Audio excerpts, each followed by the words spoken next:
So today we are talking about zero FIR. Like zero FIR क्या होता है और कौन से ऑफेंसेस में ज़ीरो एफआईआर कराया जाता है। सो ऑफेंस दो टाइप के होते हैं, दो कैटेगरी में डिवाइड होते हैं, कॉग्निजेबल होता है, एक नॉन कॉग्निजेबल होता है। तो कॉग्निजेबल ऑफेंस मतलब हीनियस क्राइम, पुलिस ऑफिसर को तुरंत के तुरंत एक्शन लेना पड़ेगा। ऐसे ऑफेंसेस जो हीनियस होते हैं, लाइक सीरियस इन नेचर होते हैं, लाइक मर्डर हो गया, रेप हो गया, हीनियस क्राइम है ना, बहुत बड़ा क्राइम है ये। तो ये सब कॉग्निजेबल ऑफेंसेस होते हैं। मैंने वीडियो बनाया हुआ है कॉग्निजेबल और नॉन कॉग्निजेबल के ऊपर। और नॉन कॉग्निजेबल मतलब वो डायरेक्ट एफआईआर नहीं होता है। जो आप जब कंप्लेन के लिए जाते हो पुलिस स्टेशन में, तो वो कंप्लेन मजिस्ट्रेट को ट्रांसफ़र किया जाता है, फिर वहाँ से समन्स इशू होता है और वो समन्स जाता है फिर जिन्होंने क्राइम किया उनके पास, फिर वहाँ से प्रोसीजर शुरू होता है। ये हो गया नॉन कॉग्निजेबल का। कॉग्निजेबल मतलब डायरेक्ट एफआईआर दर्ज होता है और दर्ज होने के बाद में तुरंत इन्वेस्टिगेशन शुरू होता है। लाइक पुलिस ऑफिसर तुरंत अपना काम करना शुरू कर देते हैं, इन्वेस्टिगेट करते हैं कि क्या हुआ, क्या नहीं हुआ, कैसे नहीं हुआ, सारी चीज़ें एविडेंसेस कलेक्ट करना सब करते हैं। अब ज़ीरो एफआईआर क्यों, ये फंडा क्यों है ज़ीरो एफआईआर? आपको पता होगा कि हर पुलिस स्टेशन का एक ज्यूरिसडिक्शन होता है ना, यहाँ का पुलिस स्टेशन, फिर वहाँ का पुलिस स्टेशन, वहाँ का पुलिस स्टेशन। तो हर पुलिस स्टेशन का एक ज्यूरिसडिक्शन होता है, एक उनकी सीमा रेखा होती है। उसी के बाउंड्रीज के बीच में जितने क्राइम होंगे वो पर्टिकुलर पुलिस स्टेशन में जाएगा। और अगर दूसरा उसके बाहर का अगर कोई क्राइम होगा तो उसके वहाँ का जो ज्यूरिसडिक्शन में पुलिस स्टेशन लगता होगा वहाँ जाना पड़ता है। तो अब ज़ीरो एफआईआर कैसा हो गया कि आपको पता, अगर आपने कभी गए होंगे पुलिस स्टेशन में या फिर एफआईआर आपने कभी देखा होगा, तो आप देखोगे ना एफआईआर में एक नंबर होता है। हर एफआईआर का एक अलग नंबर होता है।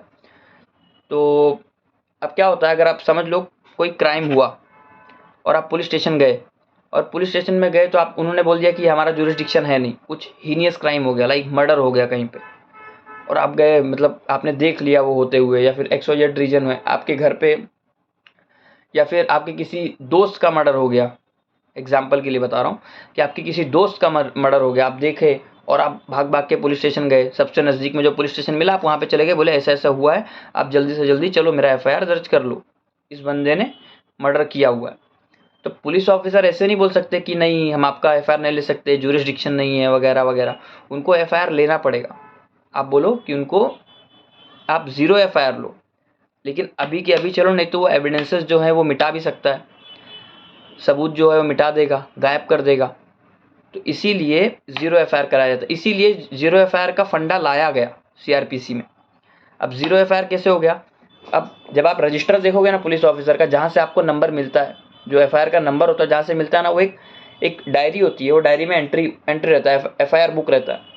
तो जैसे सीरियल नंबर 1, 2, फिर 3, फिर 4, फिर 5, फिर 6, समझ लो 6 नंबर तक उसमें एंट्री है। अब आप गए पुलिस स्टेशन में, आपने बोला कि मेरा ज़ीरो एफआईआर ले लो, तो 6 के बाद वहाँ पे डालेंगे वो ज़ीरो, क्योंकि उनके पुलिस स्टेशन का या फिर उनके ज्यूरिसडिक्शन का वो मैटर नहीं है, इसीलिए वो वहाँ पे डालेंगे ज़ीरो।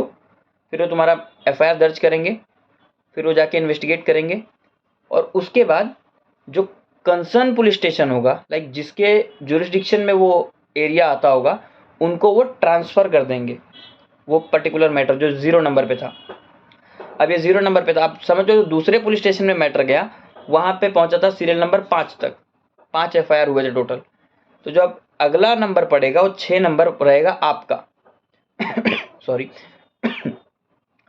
जो अगला नंबर पड़ेगा एफआईआर में वो 6 नंबर पड़ेगा, वो आपका एफआईआर रहेगा, इसीलिए वहाँ पे ज़ीरो नंबर पड़ा, वहाँ पे ज़ीरो पड़ा। और जहाँ पे आपका ज्यूरिसडिक्शन था जिस पुलिस स्टेशन में, उस पुलिस स्टेशन में आपका एक्चुअल नंबर पड़ा। फिर जो उन्होंने इन्वेस्टिगेशन किया होगा वो इनको बता देंगे, या फिर इनको बता देंगे कि ऐसे ऐसे हुआ था, ये हुआ है। उसके बाद का जो फर्दर इन्वेस्टिगेशन रहेगा वो करेंगे आपका जो जिस पुलिस स्टेशन में ज्यूरिसडिक्शन रहेगा वो पुलिस ऑफिसर, उस पुलिस स्टेशन के ऑफिसर्स आपका मैटर देखेंगे। तो ये था ज़ीरो एफआईआर, इसीलिए उसका नाम ज़ीरो एफआईआर है, क्योंकि उस पर्टिकुलर मोमेंट पे वहाँ पे वो ज़ीरो लिखते हैं। तो ये था ज़ीरो एफआईआर, और ऐसे कराते हैं। आप कहीं पे भी जाके अगर कोई हीनियस क्राइम हुआ है आप देख लिए, तो आप जाके ज़ीरो एफआईआर करवा सकते हो। Thank you.